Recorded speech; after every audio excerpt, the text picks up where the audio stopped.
আমি মোহাম্মদ রহিদুল ইসলাম সরকার রহিদুল ইসলাম ভয়েস চ্যানেলের পক্ষ থেকে জানাই সাদর সম্ভাষণ। আমি আপনাদের নিয়ে একটি গুরুত্বপূর্ণ বিষয় নিয়ে আলোচনা করতে চাই। সেটা হলো অতি সহজে টেনশন মুক্তভাবে আল্লাহ তাআলার সন্তুষ্টি অর্জন কিভাবে করা যায়। আপনারা যদি টেনশন মুক্তভাবে আল্লাহ তাআলার সন্তুষ্টি অর্জন করতে চান, প্রকৃতপক্ষে আল্লাহ তাআলার সন্তুষ্টি অর্জন করার জন্য ব্যতিব্যস্ত থাকেন, তাহলে আপনাদের যে কাজটি করতে হবে প্রথমে, সেটা হলো আল্লাহ তাআলার কুদরত, সৃষ্টি, রহস্য এগুলো একটু অনুধাবন করতে হবে। আকাশ, বাতাস, চন্দ্র, সূর্য, গ্রহ, নক্ষত্র, পাখালি, বন, বননী, সমুদ্র, সৈকত, আপনার আশেপাশে যা কিছু আছে আল্লাহর সৃষ্টি, আল্লাহর সবই আল্লাহ তাআলার কুদরত। আল্লাহ রাব্বুল আলামিন বলেছেন, তোমরা যদি আমি আল্লাহকে যদি চিনতে চাও, পাইতে চাও, তাহলে আমার কুদরত নিয়ে চিন্তা গবেষণা করো।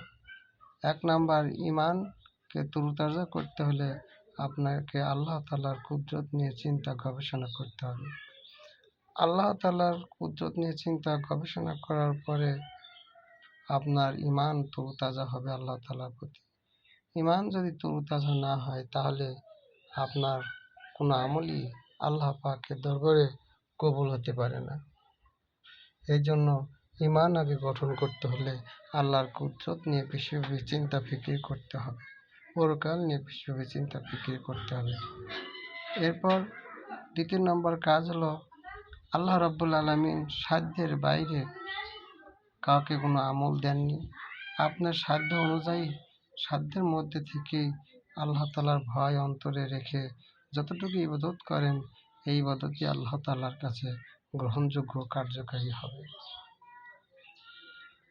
বেশিরভাগ ইবাদত, সব ইবাদতই অর্থনৈতিক অবস্থার সাথে পারিপার্শ্বিক সম্পর্কিত। আমরা অনেক সময় বলে থাকি যে শুধু হজ, যাকাত এগুলি অর্থের সাথে সম্পর্কিত, দান খয়রাত, কিন্তু তা নয়। এমনকি সাধারণ ইবাদত বন্দেগীও, যেমন নামাজ, নামাজ একটি অতি গুরুত্বপূর্ণ ইবাদত। এই ইবাদত করতে তো টাকা লাগার কথা নয়, এটা আমরা অনেক সময় বলে থাকি। কিন্তু এই নামাজ আদায় করতে মানসিক পরিতৃপ্তির জন্য, মানসিক সুস্থতার জন্য টেনশন মুক্ত থাকা দরকার। টেনশন মুক্ত থাকার জন্য আপনার অর্থনৈতিক সচ্ছলতার কিছু প্রয়োজন পড়ে। অর্থনৈতিক সচ্ছলতা যদি না থাকে, তাহলে আপনি কখনো সুস্থভাবে নামাজ কালামে আগ্রহী হতে পারবেন না। মানসিক টেনশন, মানসিক রোগী, এই সমস্ত অসুস্থ মানুষের জন্য পরিপূর্ণভাবে নামাজ আদায় করা সহজ হয় না। আর অসুস্থ মানুষের জন্য নামাজের বিষয়ে অনেক ছাড়ও দেওয়া হয়েছে। এই জন্য দেখা যায় যে নামাজ পড়ার ব্যাপারেও অর্থনীতির সাথে সম্পর্কিত। তাহলে দেখা গেল সুস্থ থাকার জন্য অর্থ প্রয়োজন, পরিপূর্ণ ইবাদত বন্দেগী সঠিকভাবে করার জন্য অর্থের প্রয়োজন। অর্থ কম হলে কোনো ইবাদত বন্দেগীও অনেক সময় ঠিকভাবে করা সম্ভব হয় না।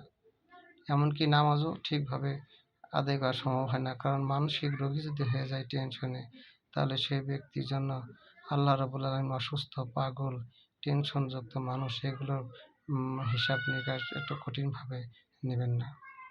2 নম্বর কথা হলো, আপনি যদি যে কোনো কারণে যদি দিনে যদি বেশি নামাজ কালাম ইবাদত বন্দেগী না করতে পারেন, রাতের গভীরে উঠে একাকী নিরালায় আল্লাহর কাছে কান্নাকাটি করবেন, নফল নামাজ ইবাদত বন্দেগী চাই কিছু করবেন, 2 চোখের পানি ফেলাবেন, তাহলে আল্লাহ পাকের কাছে ক্ষমা চাইবেন।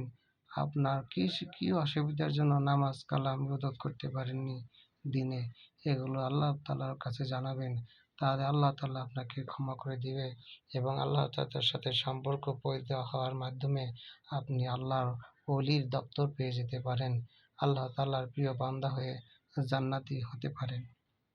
এই জন্য আপনি যদি সঠিকভাবে ইবাদত বন্দেগী দিনে না করতে পারেন, কোনো কারণে, যে কোনো কারণে রাতের গভীরে উঠে নিরালায় আল্লাহ তাআলার সাথে আপনি সম্পর্ক স্থাপন করবেন ইবাদত বন্দেগীর বিনিময়ে।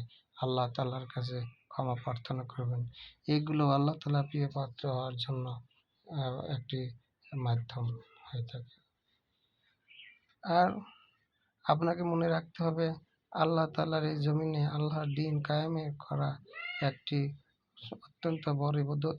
মূলত এই কাজের জন্যই আল্লাহ রাব্বুল আলামিন দুনিয়াতে আমাদের সৃষ্টি করেছেন। আল্লাহ রাব্বুল আলামিন ফেরেশতা মণ্ডলীকে জানিয়েছেন, ইন্নী জাইলুন ফিল আরদি খলিফা, আমি পৃথিবীতে আমার প্রতিনিধি সৃষ্টি করতে চাই। আল্লাহ রাব্বুল আলামিন বলেননি ইন্নী জাইলুন ফিল আরদিন নাস, আমি পৃথিবীতে মানুষ সৃষ্টি করতে চাই। তিনি আমাদের তার প্রতিনিধি হিসেবে সৃষ্টি করেছেন। আল্লাহ রাব্বুল আলামিনের সঠিক প্রতিনিধি হিসেবে দুনিয়ার জীবন যেন পার করতে পারি, আল্লাহ রাব্বুল আলামিন আমাদের সেই তৌফিক দান করুন। আসসালামু আলাইকুম ওয়া রাহমাতুল্লাহি ওয়া বারাকাতুহু। আমার মোবাইল নাম্বার 0174108051। আমি আবার বলছি 0174108051।